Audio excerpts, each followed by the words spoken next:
Hello, everyone. Welcome to In the Neighborhood with your hosts, Tim Johnson and Stacy Borho. Together, they are finding out what makes the heart of the Heartland beat. They sit down with people in your community that lead organizations, businesses, and government. You'll learn who they are and what they're involved in and why. They are the people in your neighborhood.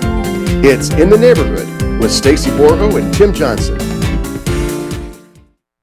My name's Tim Johnson, and this is Stacy Borho. Hi, Tim. How you doing? I'm doing great. 156 shows today. No way. Yeah. I don't believe it. Amazing. Wow. Congratulations. Thanks. Well, okay, so you can follow us on YouTube, all that stuff. Make sure you check out Peoria Life on our webpage, which is peoria.life, no .com, or unless you want to put in peorialife.com, we got that too, so you can check us out there. We got it all. Yeah, so you're a native Peorian. Yes. You grew up here. Born and raised. Never left? Well, I did leave for a little bit. For a year and a half, I was Okay. gone. I grew up north in a town called Triumph, Illinois. Hour north of here, hour 15 minutes. Population 188 until... Until your family came to town? Until our family Johnson left, died. and then it was 180. And when the farmers came into town, there was more, farmers in town than there were actually people that lived there. Wow. But if you ever heard of the curling rink is there, which is they do Olympic style curling With the broom. I did not with know a that. broom. Yep. That's in Triumph, Illinois. In Triumph, it's the southernmost. Well, at least when I was growing up, it was the southernmost curling rink in our hemisphere. Dang. That People would is a come down fun from fact camp. for the day. Yep. Very And nice. So where I'm leading with this is I grew up in a house that was built in 1898. Wow. And it was a doctor's office. Oh, wow. It was a doctor's house. He had built it. It came in on a railroad car. They unloaded it and built it right there. They had building kits back then. You could order it on Sears and things like that. And that's Really? It was Oh, yeah, either it a was Sears or a amazing. J.C. Oh my Penney. I goodness. think this one was a J.C. Penney that they just ordered. A house. Yep. and JC you could get Penney. them a little more embellished and have like an extra room on it or sunroom or And the porch. the studs. Usually the studs are you build a floor, you put the studs up, you build another floor.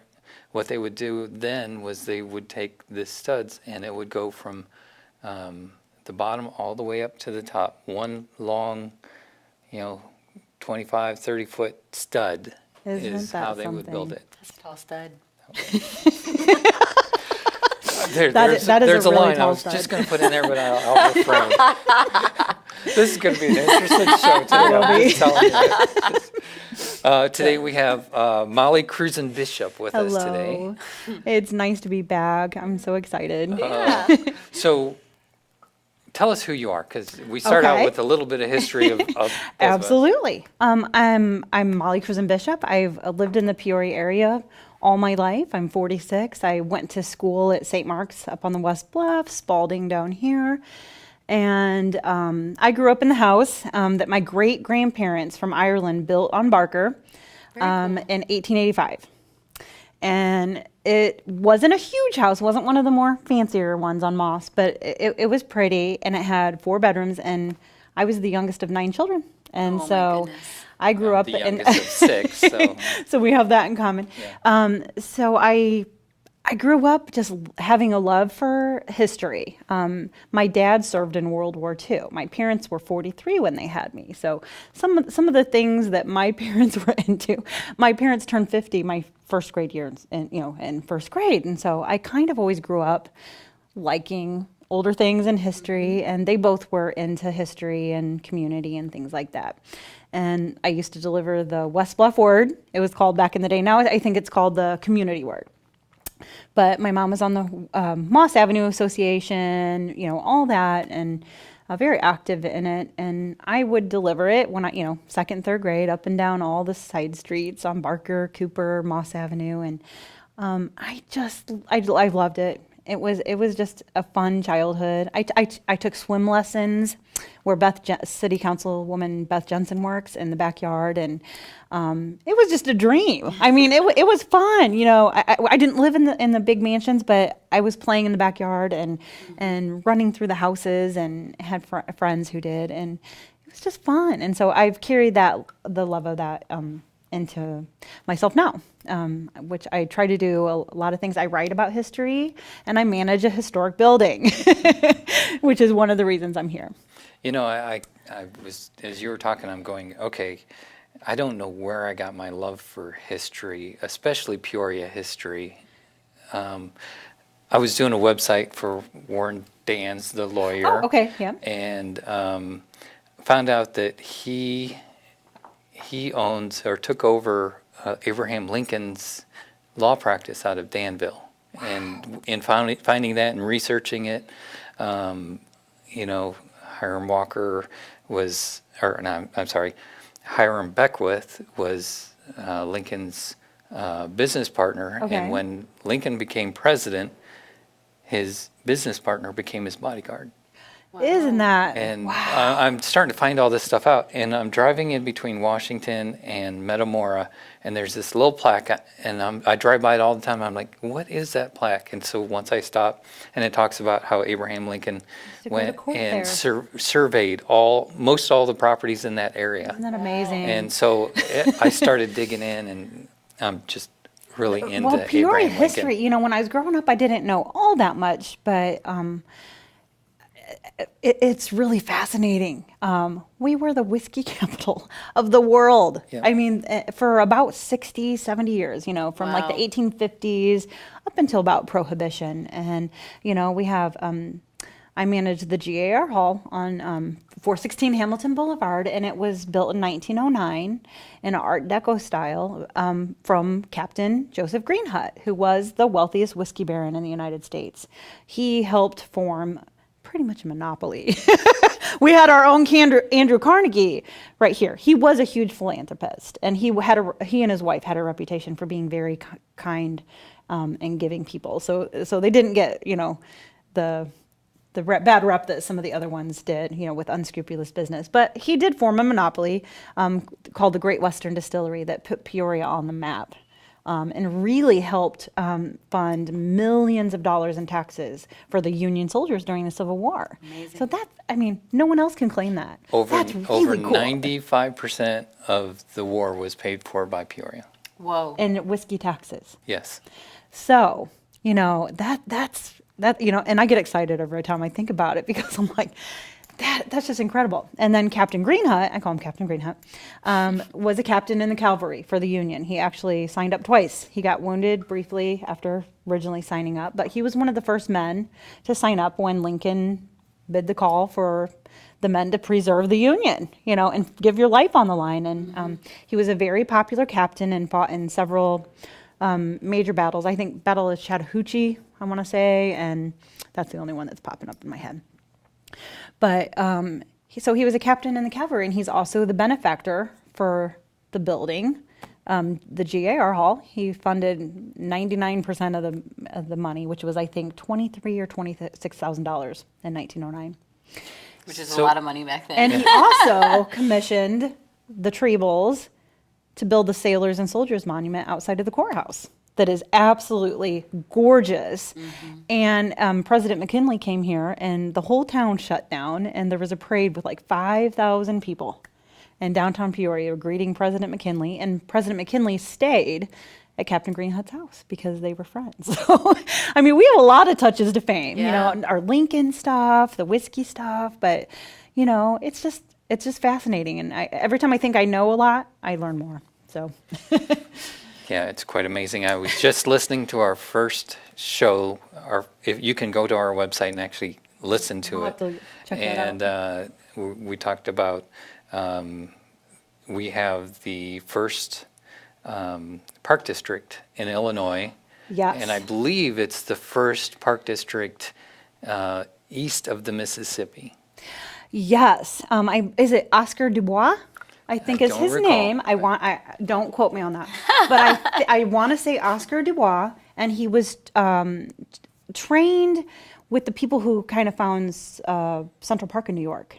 It was a huge theme of the time, and they wanted, wealthy people wanted a place to go to congregate outside, but they wanted it available to everyone. And which is why Peoria has a huge landmass of beautiful green space. It's really massive, and we're so blessed to have it. I cannot remember. There's a huge number of acres, probably Thousands. over 100,000 acres, I believe, We're of so park blessed. district in this Yes. area. So, Yeah, sorry. and they No, keep I really love good it. care of it. I love hiking at Forest Park. Oh, yeah, it's so amazing. So pretty. And Detweiler, there's a park at the bottom of Detweiler, and Glen Oak, and it's very nice. And then there's little parks like Chartwell Park and Summer Park, and we're really lucky. We have a lot of parks. Sometimes this show takes a life of its own, and this is one of the those. guy was but trained, and I think at the time it was compared to Lincoln Park in Chicago. Our park system was as good as the one going up in Chicago at the time. So that's something to brag about. Yeah. so what is Gar Hall? Gar Hall, which I'm not supposed to say Gar Hall, I have to say GAR Oh, Hall. I'm sorry. Oh, no, it's okay. It's a habit. I when I first started, I called it the Cannonball Building. So, everybody knows it. Oh, the building with the cannons and the cannonball in front. That's really unique. And it's an actual cannon from 1862. It's been filled with cement, so they can't be taken out. That would be Of kind course. fun, though. Yeah, it would be. That would be incredible. July. It would be incredible. Fire. Shoot somebody out of the think cannon we could and make that land happen. in a tent. No. Oh, sorry. So it just has all these different elements. We also have a treble statue inside of Major General John Logan, who is from Illinois and was one of the most popular major generals of the Union Army. The North, and it's a really cool building. And it was originally used for living Peoria Union soldiers. And we actually have a photo of there's about 80 to 100 of them taken in 1906 up on our wall. And many of them still would have been alive, I'm thinking, in 1909 when the building was built, and they would have had functions there. And then there was also the Grand Army ladies. The ladies of the Grand Army had functions there too. So they did teas, they did all kinds of social events there on a regular basis. And I think there was even 1 or 2 Civil War soldier funerals there. Which I'm like, wow, that's really interesting. And then it's had different uses throughout the year. And then around 1971, it had been empty, I think about 10 years, 5 to 10 years. And, the city, they're like, you got to figure out what to do with it, or we're going to turn it into a parking lot. Because the city cannot afford, and no city should have to maintain every single property as much as we would like them to. It's just not reasonable.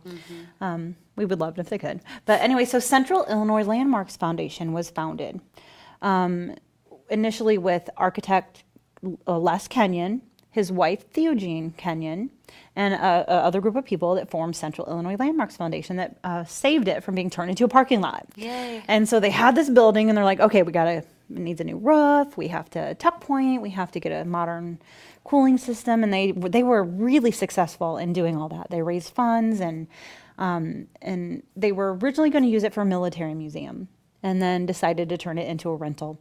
We've had, I think the Peoria Symphony has rented before, the Peoria Ballet used to practice there, and for the past several years, it's been used as a rental facility and events. And so I'm the rental manager and kind of event planner.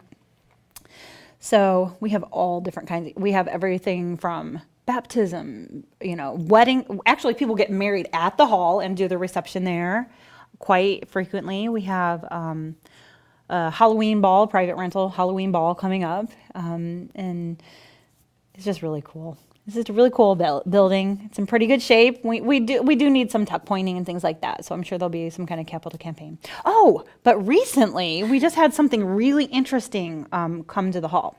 Have you ever heard of the Peoria Opera House? Mm-hmm. Okay, well, there was a building that was quite beautiful on Hamilton, a little further down, called the Peoria Opera House. And people from around the world came. Actors, singers, speakers of all kinds.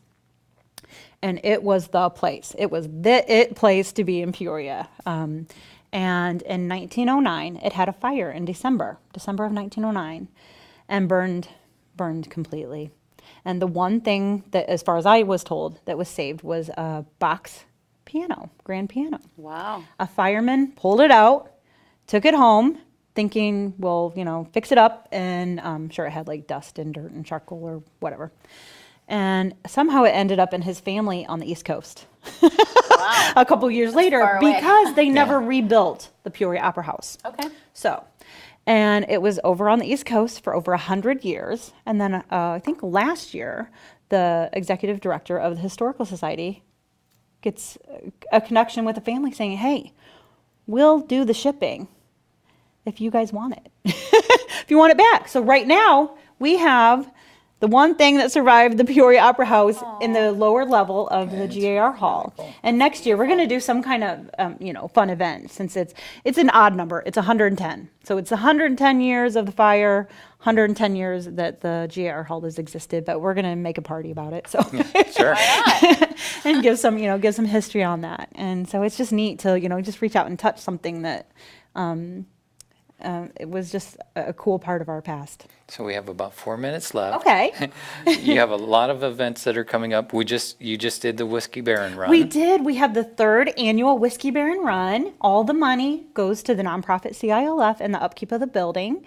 And it was a little bit different this year because the city changed the rules on the funding for the parking, which I understand they had to do.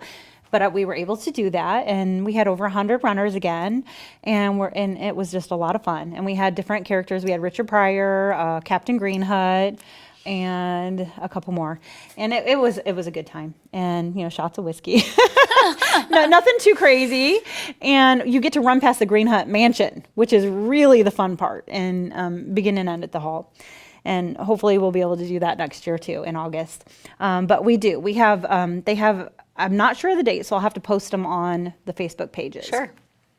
In November, they have an annual jazz event fundraiser, and they usually get somebody really good.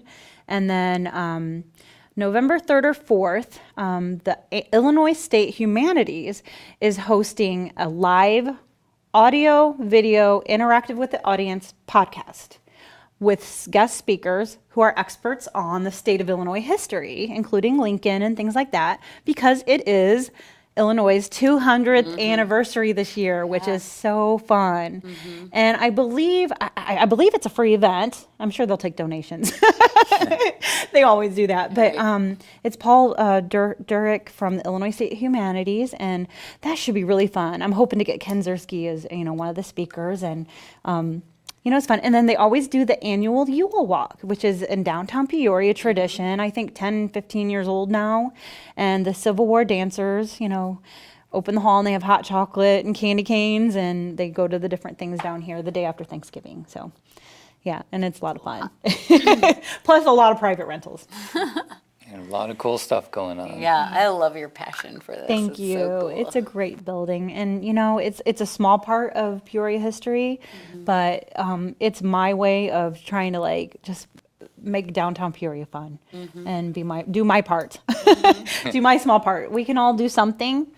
Sometimes it's just going to these events or being a member of these, the Historical Society, or going to downtown restaurants, and we can all do something to help make Peoria the best it can be. So how can people find out more about the GAR Hall? The GAR Hall, they can contact me on my cell, 309-857-6844, or they can look on our 2 Facebook pages, Central Illinois Landmarks Foundation and Green Hut Memorial GAR Hall. Awesome. I don't know, what other fun things are happening? You have about a minute. Well, is there any volunteers that you guys need? There you go. That's what we Right always on. do. That's What do we're- we do, Tim? We Yeah. connect volunteers with their That vision. is such a great question. Absolutely. We would love, I know that we have some tuck pointing and some cleaning and different things to do. Okay. So if anybody wants to volunteer, to help with groundskeeping or, any of that, feel free to reach out with me, and I'll connect you to the buildings committee and people on the board, especially with Tom Biederbeck, who is the president of CILF, and he's been my boss I've been there almost 3 years in January. Okay. So, and I plan to stay for at least another year, if not longer. It's working out well. And they're really nice people. They really care about the infrastructure and the history of all our older neighborhoods. And that is, all of downtown is historic. So it's a win-win for everyone when you support it. It was great having you on again. Thank you so much. Lots of fun today. With the GAR Hall and the Whiskey Baron Run and all the things that you do, make sure you check out her website or websites and check out the Facebook page. Absolutely. Any way that you can get involved, that's what we're all about. Thank you. We can all Thank make you. Peoria the shining beacon that she is. Absolutely. All Thanks, right. everyone. Thank you. PeoriaLife.com.